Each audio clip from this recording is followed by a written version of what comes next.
Solid Code Patterns. Que vous soyez débutant ou expérimenté, les Design Patterns sont des outils puissants, robustes, réutilisables et flexibles.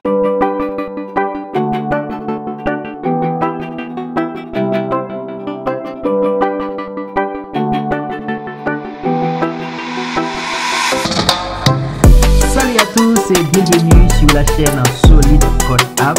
Je suis ici avec Marie. Salut à tous et bienvenue dans cette nouvelle série Solid Code Patterns. Aujourd'hui, on plonge dans un concept fondamental pour tous les développeurs, les Design Patterns. Ces solutions éprouvées vont vraiment améliorer la qualité de votre code. Que vous soyez débutant ou expérimenté, les Design Patterns sont des outils puissants pour structurer votre code de manière plus robuste, réutilisable et flexible. Dans cette série, on va explorer ces patterns et vous montrer comment les appliquer efficacement. Mais avant de rentrer dans les détails, commençons par les trois grandes catégories de Design Patterns.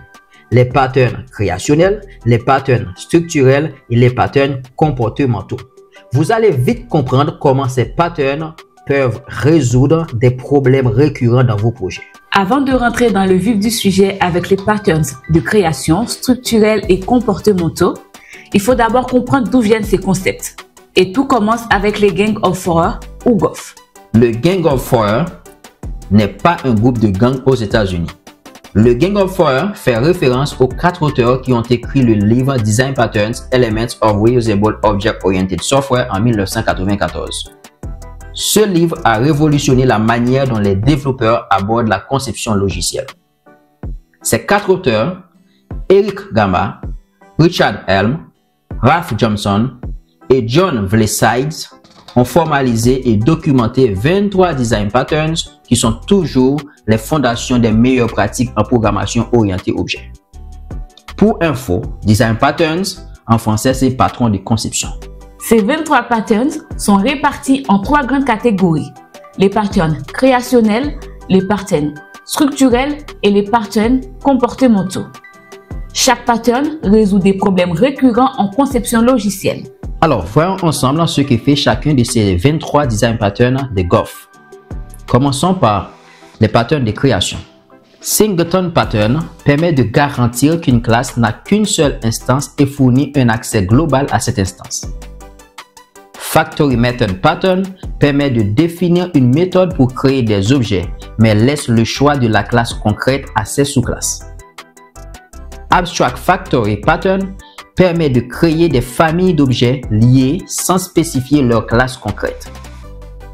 Le Builder Pattern permet de séparer la construction d'un objet complexe de sa représentation afin de pouvoir créer différentes variantes de cet objet. Et le Prototype Pattern permet de créer de nouveaux objets en clonant un objet existant pour éviter la création coûteuse d'objets complexes. Ces patterns se concentrent tous sur la manière dont les objets sont créés dans un système, en mettant l'accent sur l'encapsulation et la réduction des dépendances entre les classes. Ils permettent de créer des objets de manière flexible, réutilisable et extensible. Passons maintenant aux patterns structurels. Adapter Pattern permet à 2 interfaces incompatibles de travailler ensemble en convertissant l'interface d'un objet en une autre attendue par le client. Le Bridge Pattern permet de séparer l'abstraction d'une classe de son implémentation, permettant de les varier indépendamment.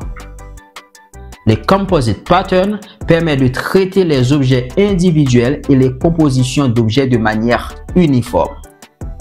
Quant au Decorator Pattern, ça ajoute dynamiquement des fonctionnalités à un objet sans modifier sa structure. Facade Pattern permet de fournir une interface simplifiée pour un ensemble complexe de classes, rendant le système plus facile à utiliser. Le Flyrate Pattern permet de réduire le nombre d'objets créés en partageant des objets similaires au lieu de créer de nouvelles instances pour chaque utilisation. Proxy Pattern, ça permet de fournir un objet représentant un autre objet, souvent pour contrôler l'accès à celui-ci ou ajouter des fonctionnalités supplémentaires.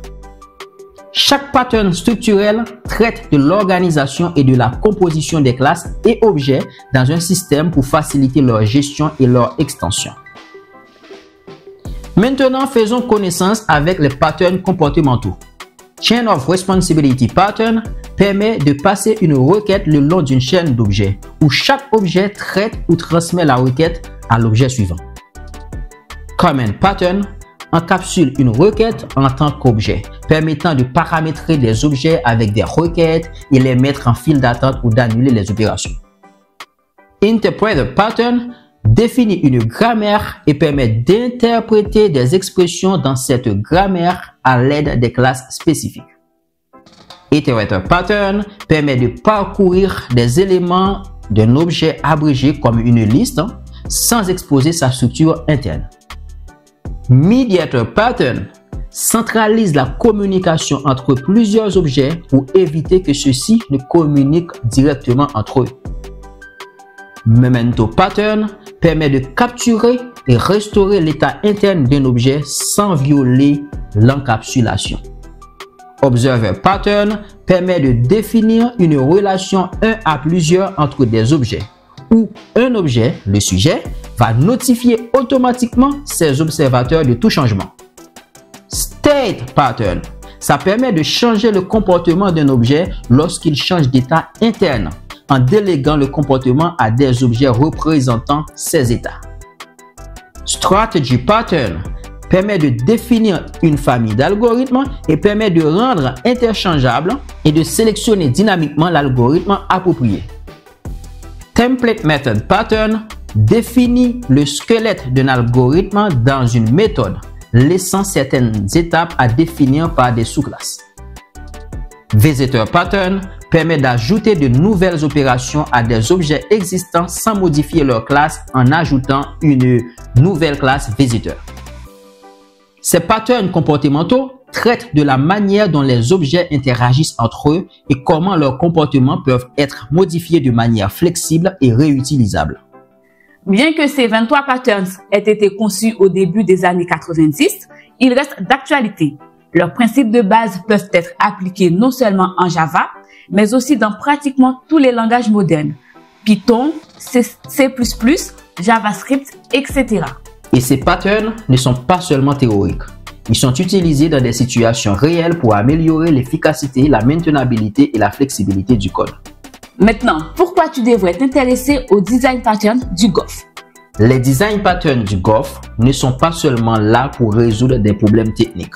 Ils permettent de communiquer efficacement entre développeurs, de créer du code plus robuste et de rendre les applications plus évolutives. Utiliser les patterns du Goff permet de résoudre des problèmes complexes avec des solutions éprouvées. Ces patterns te permettent d'améliorer la réutilisabilité du code, rendre ton code plus flexible et facile à maintenir et surtout avoir une meilleure compréhension commune dans ton équipe car tout le monde connaît ces patterns. Donc, que tu sois un développeur débutant ou expérimenté, comprendre les patterns du Goff est essentiel pour améliorer tes compétences en conception logicielle.